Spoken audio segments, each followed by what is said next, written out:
Allies had barely landed at Normandy when the idea of a monetary fund began to move rapidly from concept to reality. The idea was that by working together to increase world economic welfare, nations would also increase the chance of political peace. With war still raging, the foundation was laid for the International Monetary Fund.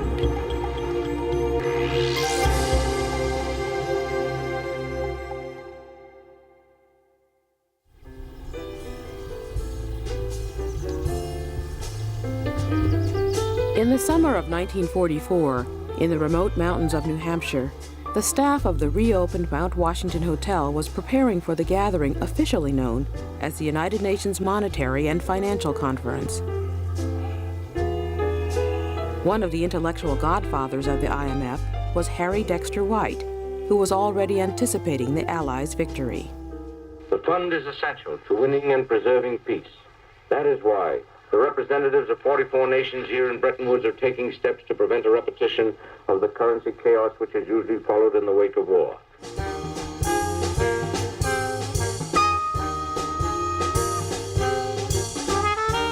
The site was chosen because Henry Morgenthau, the U.S. Treasury Secretary, wanted the conference held in a remote location.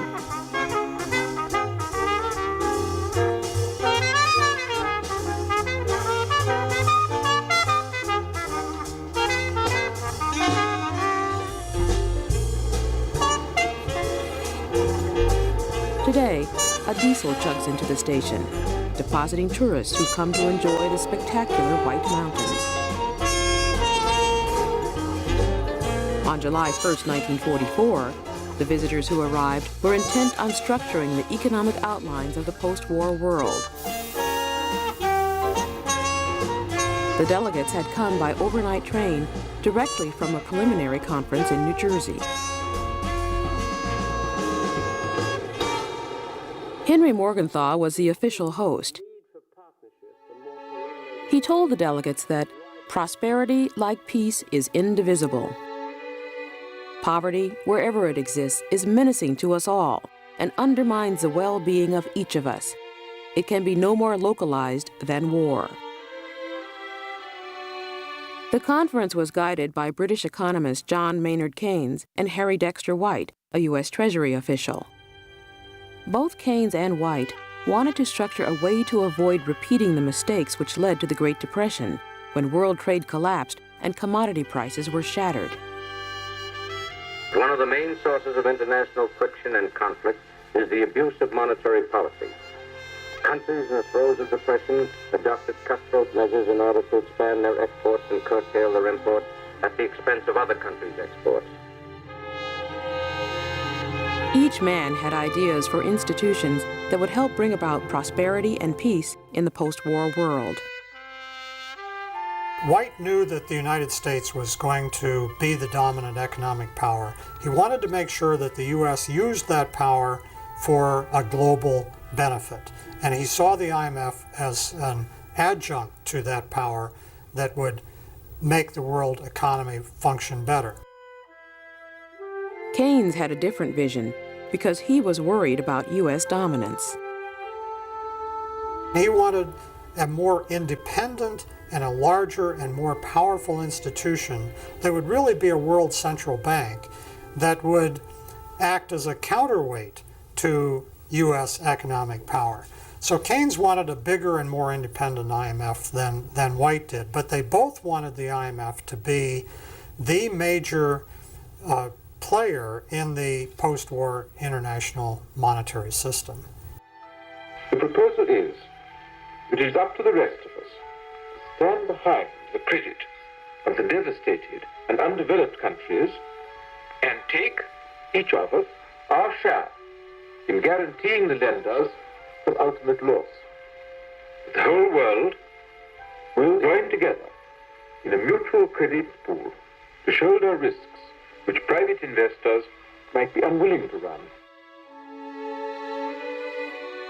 White wanted an organization to promote economic growth through international trade and financial stability. Member countries would contribute to it in gold and national currencies. The International Monetary Fund is an instrument for monetary cooperation among the United Nations, designed to promote currency stability and thereby bring higher levels of world trade and employment.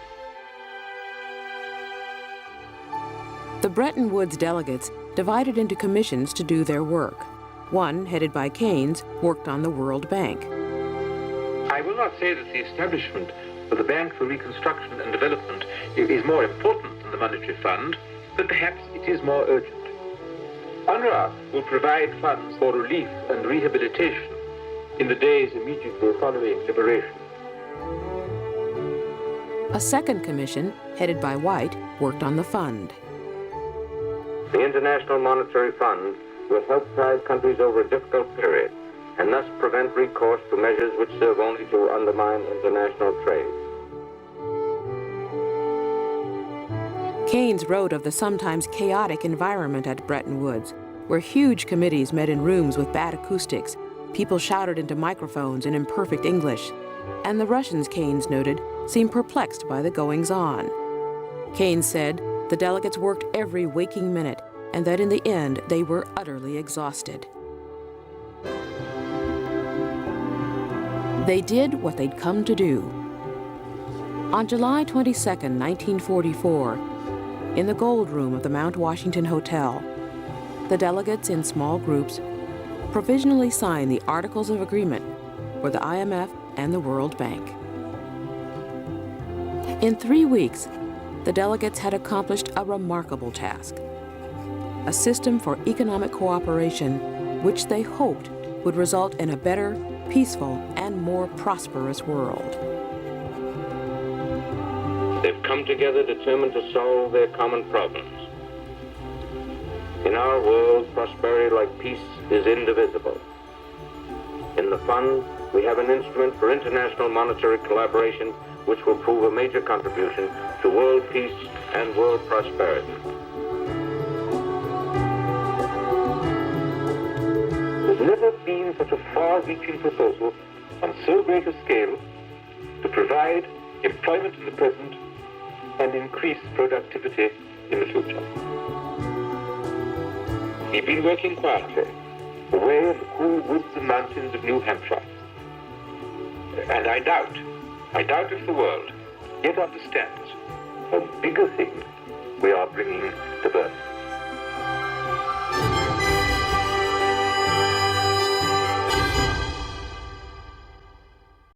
We all know about predictive programming. It's like The Simpsons predicts everything, but it's not a prediction. It's just an agenda.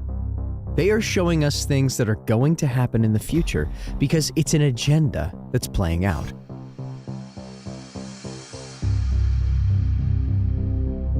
Let's take a look at this magazine cover.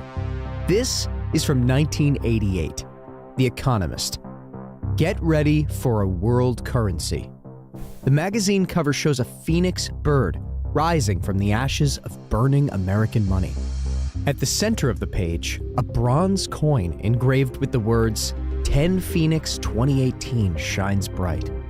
The cover advertises the magazine's leading story, in which the author suggests a single unified currency could ease international financial woes. The article's author, anonymous behind an editorial team alias, envisages a modern world connected like never before. Instead of the yen or dollar or rupee, the Phoenix coin would dominate. There would be no need for expensive international currency transfers or cumbersome money wires. Everyone would be using the same coin, the Phoenix coin. Check this out. I want you to take note of this logo, okay? When the movie Interstellar rolled out, the same logo is on the front cover of this movie. Now, what a lot of people don't know is this is the same logo for Stellar, or XLM, which is a cryptocurrency. So think about this for a second. In the second movie cover, Interstellar, they have Stellar highlighted right here. So what do you think they're trying to tell you? Take another look. Maybe it's just a coincidence, or maybe it's predictive programming at its finest. Predictive programming is a theory that the government or other higher-ups are using fictional movies or books as a mass mind control tool to make the population more accepting of planned future events. This was first described and proposed by researcher Alan Watt, who defines predictive programming as predictive programming is a subtle form of psychological conditioning provided by the media to acquaint the public with planned societal changes to be implemented by our leaders. If and when these changes are put through, the public will already be familiarized with them and will accept them as natural progressions, thus lessening possible public resistance and commotion. The most notable cases of predictive programming are the examples found in The Simpsons, The Dark Knight Rises, The Hunger Games, and The Oldest Being from Futility. 30 years from now, Americans, Japanese, Europeans, and people in many other rich countries, and some relatively poor ones, will probably be paying for their shopping with the same currency. Prices will not be quoted in dollars, yen, or D-marks, but in, let's say, the Phoenix. The Phoenix will be favored by companies and shoppers because it will be more convenient than today's national currencies, which by then will seem a quaint cause of much disruption to economic life in the late 20th century, says the first paragraph of the article. The Phoenix Zone would impose tight constraints on national governments. There would be no such thing, for instance, as national monetary policy. The world Phoenix supply would be fixed by a new central bank, descended perhaps from the IMF. The world inflation rate, and hence, within narrow margins, each national inflation rate, would be in its charge. Each country could use taxes and public spending to offset temporary falls in demand, but it would have to borrow rather than print money to finance its budget deficit.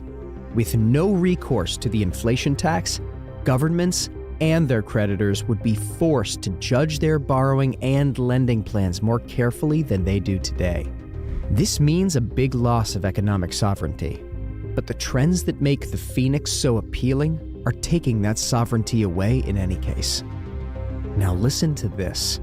The Phoenix would probably start as a cocktail of national currencies, just as the special drawing right is today.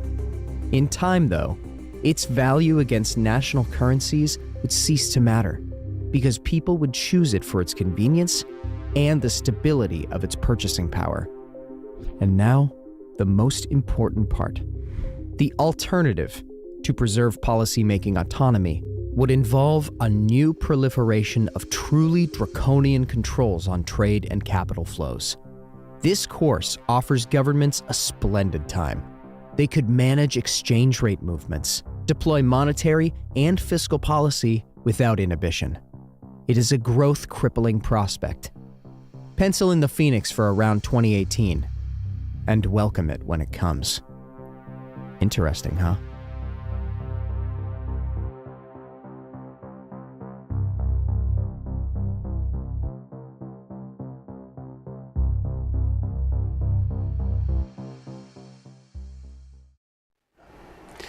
The 2030 Agenda for Sustainable Development sets forth a powerful vision of peace and prosperity for all on a healthy planet where no one is left behind. Financing is crucial for building that future, and digital technologies, which are revolutionizing financial markets, can be a game changer in reaching our shared objectives. The Taskforce on Digital Financing of the Sustainable Development Goals will provide leadership to harness the digital revolution. It will strive to unlock the powerful, innovative and sustainable financing needed to achieve the Sustainable Development Goals and transform our world. I'm grateful to the members of the Task Force for their commitment, and I urge all our partners to support their important work. Thank you. Is this proof enough that XRP is the rising phoenix as referred to in the Economist Magazine in 1988? Try your own conclusions in this, but we're going to get into all of it and why it matters. Consider smashing that like. Let's get into if this is valid regarding the thesis. First is this. It's a presentation by Sagar Sarbhai from Ripple, at least at that time. It's a 30-page document, transforming global payments, enabling the Internet of Value. We're going to do our best to fast track through a lot of this material, but what is interesting is when you get into the actual document. In this document, we'll jump down to this, where you see on page 22 of 30 that according to this presentation of the regulatory and policy engagement, we had ongoing engagements with 40 plus regulators. More importantly, where it says on the left side, the Bank of England had an accelerator program where Ripple was selected to inform the next generation of real-time gross settlement payment infrastructure. Right side, which will have a lot of emphasis in this outline on how the Federal Reserve Faster Payments have this whole thing of Ripple being selected to serve on the steering committee of this industry strategic initiative. And of course, the other mentions of Saudi Arabian Monetary Authority, Infrastructure Innovation Partnership for Financial Institutions to leverage Ripple for cross-border payments, and the whopper of them all, again, why you saw a lot of those intros, International Monetary Fund, the IMF, Ripple was selected to serve on the IMF's high-level advisory group on fintech. Taking more into this, how about the whole thing of the federalreserve.gov site? If you go there, it's establishing where it all started. 2015. And will I leave it just at 2015, or will I get into other years, or more importantly, anything recent? Well, we see here, July 21st, 2015, the Federal Reserve announced at the time the steering committees of New Payments Taskforce. And like you see right here, Ryan Zagoni of Ripple Labs was listed among all these other ones with the membership of steering committees. And again, Faster Payments Task Force steering committee members. Here's another thing to pay attention to. The Faster Payments Task Force has a roster. And in this 9-page document that comes from fedpaymentsimprovement.org from August 1st, 2017, you see specifically the task force participants, their community members, but more importantly, again, Ripple Ryan Zagoni. How about this for size? Another document. The United States path to faster payments. Yes, specifically speaking. This is a 62-page document, and it points out from fedpaymentsimprovement.org, or to be exact, fedpaymentsimprovement.org, the final report, at least part one of that, of the Faster Payments Task Force approach. As you see down here, page 49 and 62, points out specifically Ripple and how Ripple is a solution that empowers providers to make real-time cross-border payments. Cross-border payments today generally take 2 to 4 days to settle, with limited visibility into status and fees. Ripple enables full visibility into payment status, certainty of fees, and settlement in real time. All right. How about this other part? We talked about part one. What about part two?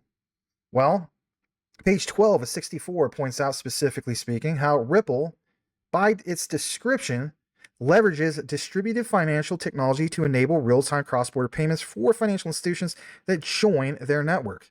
Their scope also lists that they use the interledger to enable real-time cross-border payments and interoperability between systems. And of course, their approach to it all is allowing for originators to see the total cost of payment and real-time tracking for low and high value payments. A little bit more from the U.S. Faster Payments Council, again, establishing that we're not just stopping at 2015. They point out in 2020, the U.S. Faster Payments Council announced the 2020 Board of Directors. And again, why point out any of this? More mentions of Ripple. More importantly, at that time, you had re-elected members. And again, what you see here, some key people, Pat Thelen of Ripple. So as I jump further down to it, while Pat Thelen's term ended in 2021, again, the technology providers. And how about this? Let's take you to a little bit more of the whole announcement from U.S. Faster Payments Council, I should say. You see here in the press release, at least at that time, United States Faster Payments Council released a faster payments white paper for cross-border faster payments. And like it says here, quote, in addition to looking at various use cases, our paper outlines 3 different interoperability models and 3 settlement models because there is no one-size-fits-all solution, said Craig DeWitt, Senior Director at Ripple and Vice Chair of Cross-Border Working Group. Quote, moving money across borders involves a complex network of banking partners and stops along the way. but faster cross-border payments are attainable as more and more countries adopt faster payments and focus efforts on interoperability among systems. Here's a little bit more from Faster Payments Council. In 2021, U.S. Faster Payments Council announced a 2021 board advisory group. And more importantly, again, the reference to Ripple. And again, I understand the whole thing of Pat Thelen, but keep in mind, it's a dynamic group that will provide the FPC with unique perspectives to help achieve and further amplify their vision of ubiquitous and secure faster payments where in the United States. So that's important to point out. And how about this? How about 2022? U.S. Faster Payments Council announced at that time a 2022 board advisory group. And as you see here, again, Ripple and Steven Wasserman. That's important. Okay, how about this as well? We'll point this out. Blockchain, crypto, and payments transforming the way money moves. Points out specifically the Ripple white paper, collaboration with the FPC. Again, Faster Payments Council, exploring current sentiment, adoption of blockchain and crypto and payments. For the special report, surveyed almost 300 global payment leaders. Again, go back to some of that terminology that we shared about the 300. Call it a coincidence, call it whatever you want, but that's important to share as well. And as I take you more into this, how about where they specifically highlight Ripple in 2023? So you see at the top for blockchain and crypto in payments, March 2nd, 2023 report. In the document, 16-page document to be exact, Ripple with the United States Faster Payments Council, blockchain and crypto and payments, transforming the way money moves. Jump down into it. It was a special report from the U.S. Faster Payments Council and Ripple on the transformative opportunities of crypto-enabled payments and what leading providers expect next. If anything, what maybe you are expecting next. As we see here, page 15 to 16 points out specifically, Ripple and the Faster Payments Council are working to help shape the future of payments. Look forward to learning, growing, and building with you. Again, why am I putting so much emphasis on the Faster Payments Council? I'll get into that a little bit later, but stick with me to the end of this outline because guess what? There's a lot of misinformation out there when it comes to Ripple and XRP. On page 16 to 16 is the methodology. They point out specifically here in the document how Ripple and the Faster Payments Council collaborated on surveys sent to over 950 Faster Payments Council subscribers, the FPC, and that represented over 70 primary business lines across 45 countries. Role types range from analyst to CAO, but the number of respondents was a net of equals to 281, and participants asked to complete 25 questions on topics of blockchain, payments, use cases, sustainability, uses barriers, and benefits, and they did include digital asset ownership. All right, a little bit more from the FPC. Do you find it interesting that when you get into more of Ripple, where they point out where worlds collide, well, they have this write-up about currency conversion for cross-border and digital assets, but more importantly, do you find it interesting where they literally list Ripple before Visa and MasterCard? Last I checked, wasn't that originally the other way around? Companies like Ripple, Visa, and MasterCard are likely to vie for dominance in this space. Again, where are you getting your information? Again, I'm just sharing what I'm finding with you all. And how about this? More from the FPC. Digital asset and stablecoin regulation. United States faster payments are shaping the future. And right here, points out specifically speaking how credit unions such as Unified Financial Premier America partners with firms like New York DIG and Investify to do what? Offer digital asset services to members. Institutional giants like Fidelity and Goldman Sachs provide trading and lending options, while cross-border payment innovations, for example, Santander with Ripple, highlight practical applications. And more from the FPC, stablecoins for faster payments. And right here, you see specifically speaking, where they point out how you have varying payment systems and different stages of stablecoin and CBC development across countries, and how a standardized connector is needed to integrate various digital currencies. And they point out SWIFT, and how they point out that they led pilots to assess such a utility of a future where traditional correspondent banking is supplemented by blockchain-based approaches. Some fintech and crypto-native companies such as Circle, Ripple, Bridge, BVNK are also building global networks to support stablecoin payments and off-ramps. You may get tired of all these mentions from the United States Faster Payments Council, but I'm giving you numerous examples where they mention specifically who? Ripple by name. What we also see here from the Faster Payments Council, again, why I'm sharing the key connectors, these introductions. You may dismiss it. A lot of people click out of these videos, but if you're the one who stays, you'll get it. Again, keep in mind the role of the IMF, the International Monetary Fund. And when they point out things like the lender of last resort that we covered here numerous times, or the want and need for special drawing rights, or in this case, electronic special drawing rights because it didn't work out in the late 1960s, the findings are profound. From the USFPC, United States Disaster Relief Payments, think about this, dangerously in need of innovation and needs to be fast. Well, shout out to even Metallicus. You see here, Digital Assets Overall Working Group contributors. You see Aptos. You see, for example, BNY, Metallicus. So, I'm not going to dismiss them. And we see Ripple Labs. That's important to share some of these key things. And again, why?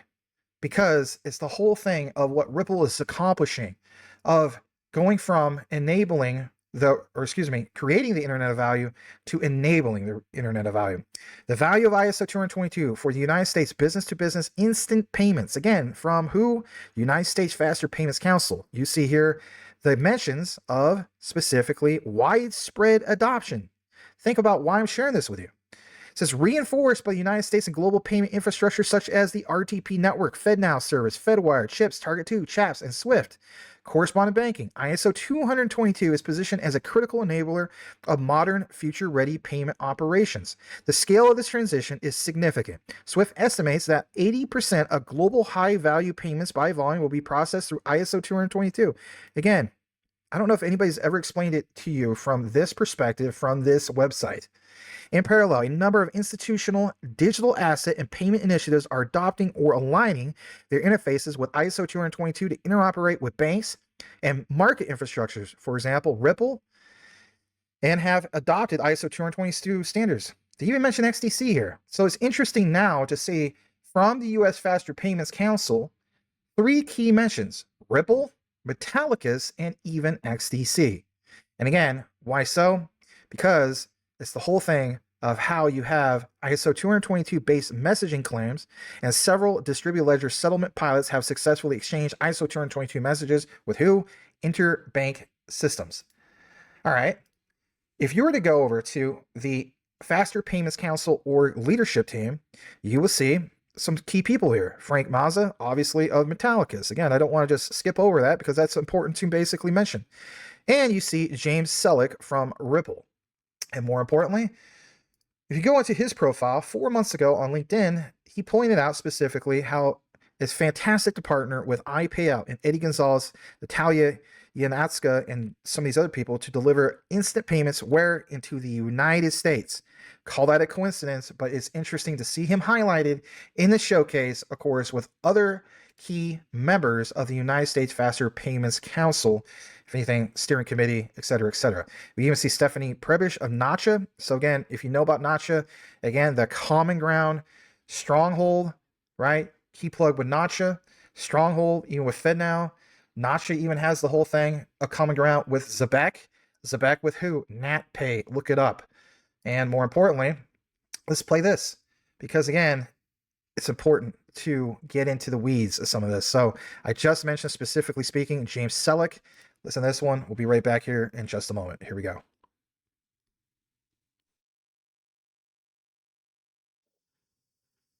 Hello, everyone. I'm Pat Thielen. I'm the Vice President of Global Account Management at Ripple.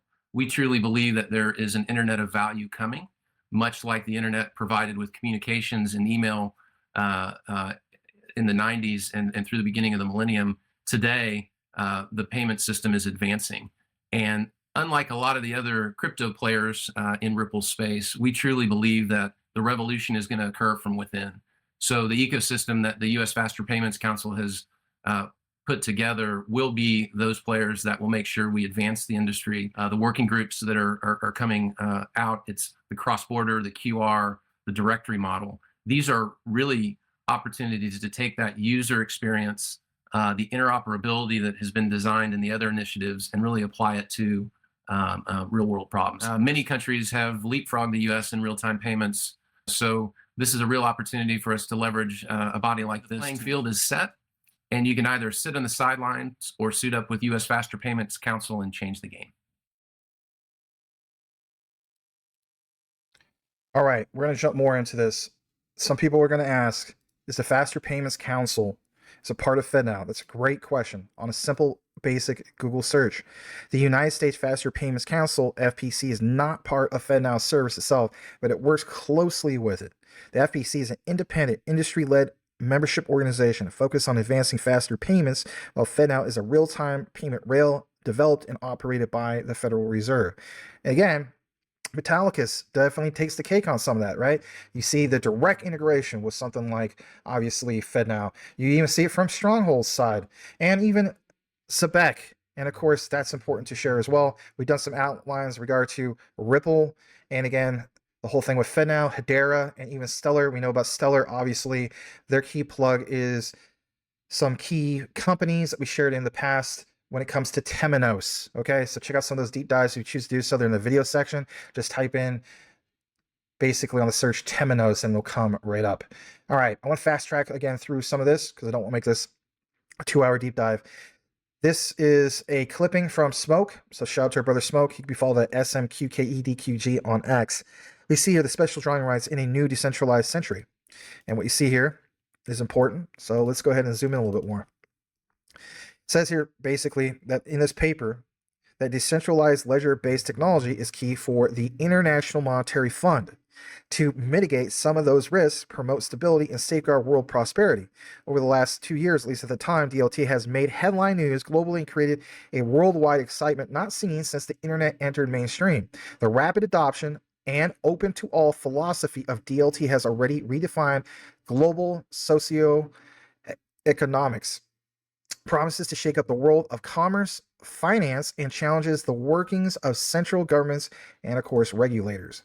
And what we also see here, that the SDR will be part of the mix. And like it says here, it's a 2-step approach for the IMF and to the Spear to become the originally envisioned numeraire and reserve currency. Think about that, reserve currency for cross-border transactions in this new decentralized century. Very, very important to share that. A little bit more from Smoke. Points out Christine Lagarde urged at the time the IMF to explore digital SDR plus XRP has been documented as a potential framework for eSDRs, which means electronic special drawing rights, just in case you're brand new. And what we see here specifically speaking, Christine Lagarde, managing director of the International Monetary Fund, delivered September 2017 at the Bank of England, in which she said the fund will also have to be open to change to consider a role for a digital version of the SDR. And if you want the citation on that, that originally came from ecurrency.net. And then we also see here, referring to a possible future situation along the lines, Lagarde said that the prospect of a digital currency as a replacement for reserve currencies that are part of the SDR was not, quote, a far-fetched hypothetical. And again, back to that reference of this whole thing being created in 1969. As a reserve asset, the SDR comprises a basket of currencies, including the United States dollar, Chinese renminbi, and countries can borrow from the SDR against their official reserves to meet their balance of payments. And again, the whole reference to Bretton Woods, we get the gist. The other area I want to jump into is from hoover.org in the citation. We see here basically, as we jump down to it, shrink this down just a tad. It says here, specifically speaking, it is possible to envisage even more adventurous arrangements, right? For instance, special drawing rights based stablecoin issued by a multilateral agency reminiscent of John Maynard Keynes, proposed super national currency, which would be exchangeable with any national currency. Any national currency could thus be convertible into any other national currency in 2 steps via the stablecoin. Such an arrangement would resemble the cross-border payments system that Ripple currently operates with XRP cryptocurrency, as it's just one of a variety of possible alternatives. So think about that. Again, the whole concept of a basket of currencies. And more importantly, switch up more into this. Here's an explanation a little bit more about how we have options of an eSDR and how they can be technically implemented at the IMF's SDR coin. Look at this. This is good. We see here, yet now this crypto technology has been tried and tested, sets up new possibilities for the SDR. In particular, instead of being available for exchange amongst official sector participants of the Special Drawing Rights Department, the SDR could be provided to private actors using blockchain technologies, creating more stable asset value for crypto enthusiasts while delinking SDRs from overall reserve assets. What would make an SDR-based crypto stand out from current stablecoins is both the IMF's backing and the basket of fiat currencies that make it up. Either create their own in-house blockchain considered layer 1 or build it atop existing blockchains, creating a layer 2 protocol in regard to the whole concept of an SDR coin. And how about this? From the IMF, how DLT will evolve the ESDR into an eSDR. All right, look at this for a second. IMF publication, considerations of the role of the SDR from the IMF. Economic and technological developments will affect the future shape of the IMS and might affect SDR's role. And the bottom part, for instance, DLT could boost interconnectedness and amplify susceptibility to spillovers and capital flow volatility while influencing the attractiveness of reserve currency. Such an environment might call for a reevaluation of the role of the SDR. And this page, a radically reformed SDR could conceivably serve as a global currency. A radical redesign of the IMS could introduce SDR as a generally new currency and outside money. The SDR could alternatively have a broader role as a global risk-free asset. Geez, that sounds crazy because right now everything seems as though the risk or to be risk assets, but thus reducing demand for traditional reserve currencies. The range of users could vary. Recipients could be limited to current prescribed holders, expanded to include private, systemically important global institutions or platforms, or made universally accessible. That's very, very important to share, is it not? All right, a little bit more about this. Excuse me. We see here, just in case you're new to it all, what is an SDR? The Special Drawing Rights is an international reserve asset created by the IMF in 1969. SDRs are allocated to member countries in proportion to their IMF quotas, also called paper gold. Again, that term of gold, as is not backed by any currency or precious metal. Again, some of you guys get confused when we see the thumbnails, the terminology about XRP and gold. Used only among governments or member countries and IMF for balance of payment settlements. And we see here the definition. The SDR is neither a currency nor a claim on the IMF. Rather, it is a potential claim on the freely usable currencies of IMF members. Holders of SDRs can obtain these currencies in exchange for their SDRs in two ways: through the arrangement of voluntary exchanges between members, by the IMF designating members with strong external positions to purchase SDRs from members with weak external positions. And how about this? Why was the SDR created? Again, to support the Bretton Woods fixed exchange rate system. The dominant constituents of international reserves are government or central bank holdings of gold, widely accepted foreign currencies such as the United States dollar. An inadequacy of these two reserve assets led to creation of a new international reserve asset under the auspices of the IMF. It's profound. And even more from smoke. In international trade, the popularization of crypto SDRs can save exchange costs, make international investment and trade more convenient, promote global development, and facilitate international transactions for businesses, individuals, and institutions. Man, oh man, what a bunch of great findings that Smoke has. We see here also, nations and institutions who were working on correcting these imbalances included America, but they were considering an expanded use of the special drawing rights of the IMF. Following the SDR was the development of OPEC and the petrodollar arrangement between Saudi Arabia and America to ensure all global energy sales were transacted in United States dollars. And like it says here, crypto assets and cross-border payments improvements is a direct response to the inefficiencies and imbalances which have contributed to a one-sided distribution of wealth in the world. But the SDR needed almost a complete overhaul to make it liquid enough to meet global demands. What does Ripple provide with their main product with XRP? On-demand liquidity. We are now experiencing a crypto renaissance as blockchain potential is being fully realized around the world. And here's another great visual. The 2021 SDR allocation. Pointed out at the time that you had this whole thing of the case which was made at the time to issue SDRs, and an 85% majority of the membership, they're allocated according to a formula based itself on the member quota formula, which outweighs GDP. If you're wondering what that means, gross domestic product. As a result, those countries that do not need SDRs for balance of payment purposes receive a lot, while those countries that often need SDRs receive very little. The 2021 allocation was no exception. G7 countries were, for instance, allocated in 2021 almost 9 times what Africa as a whole received. And of course, you see here, the author was the IMF. All right, a little bit more. How do we revamp the SDR into a crypto-based reserve asset? Well, you see it right here.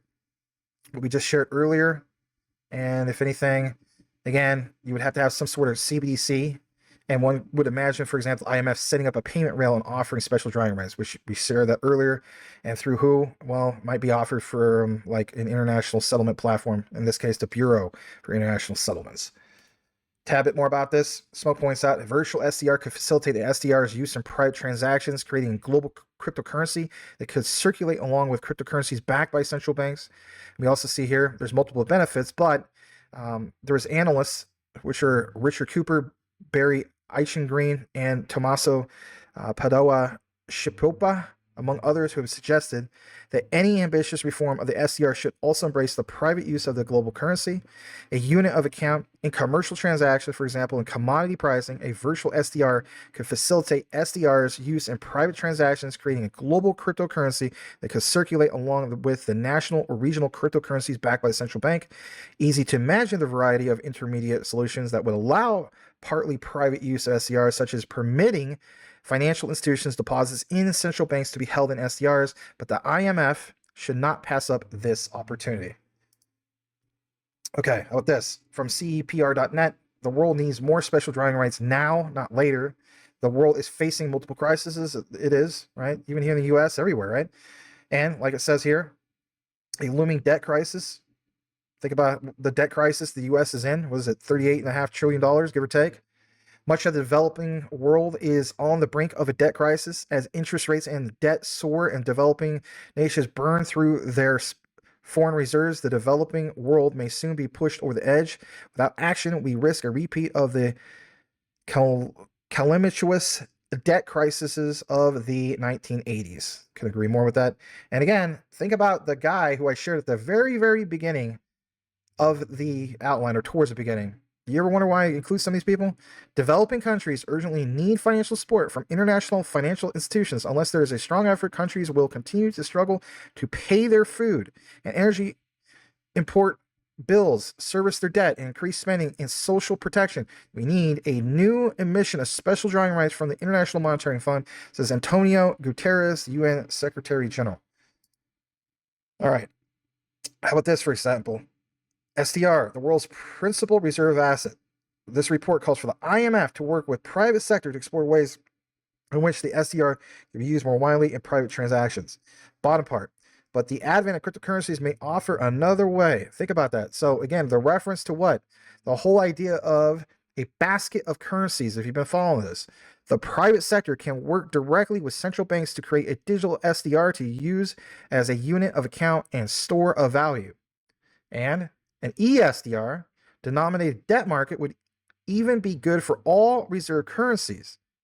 The rise of cryptocurrencies has created a unique opportunity for market forces to spearhead a shift toward truly neutral reserve asset. It is an opportunity that should not be missed. Again, just another great example. CBDCs based on SDRC can hit 2 birds with 1 stone. How so? According to Smoke, with this, not just according to him, but he's citing some things here. Special drawing rights on commodity, which is SDRC, unit account for cross-border trade settlement. It is calculated based on a registered list of commodities and their official invoices, custom claims, etc., but it mentions blockchain, AI, security, IoT. So you can throw things like, obviously, like our IOTAs, and if anything in the future, maybe even our Jasmines. But such a blockchain-based platform will provide regulated cross-border digital trade.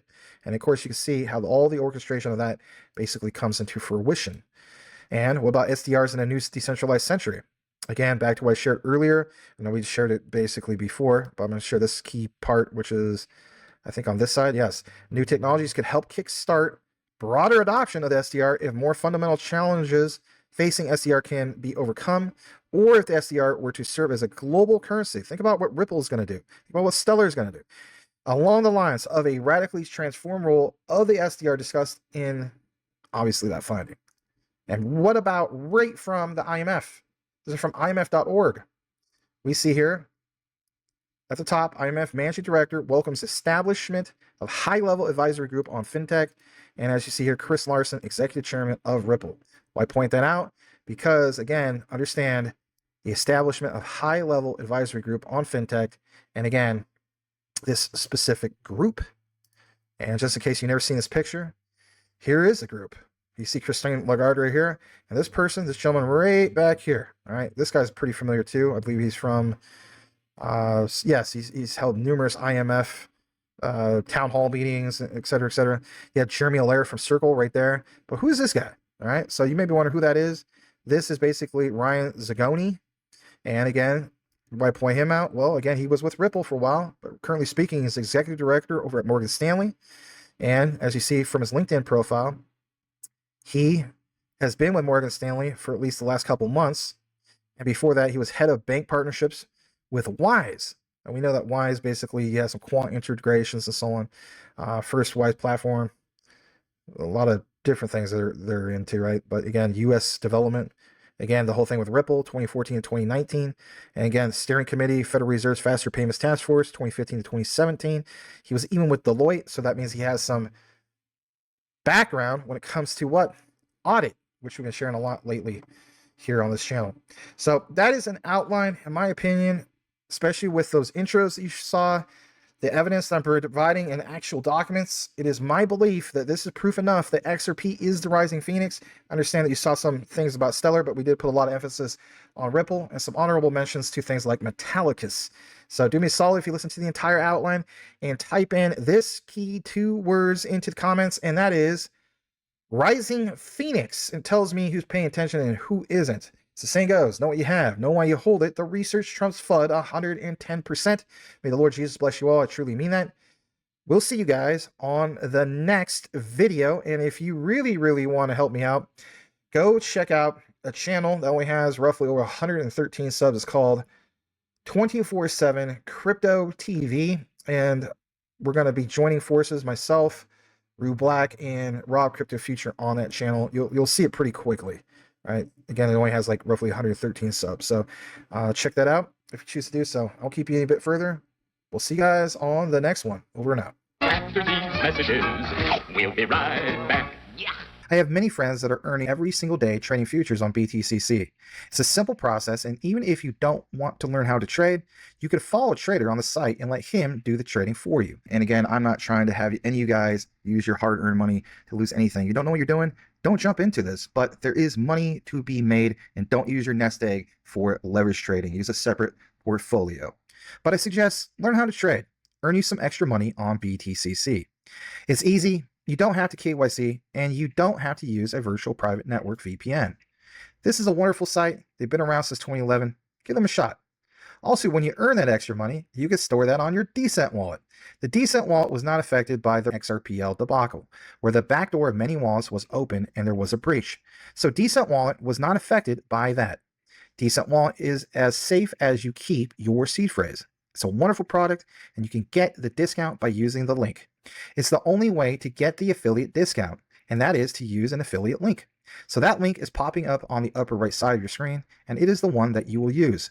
You will also get free shipping. Pick you up a Decent wallet today.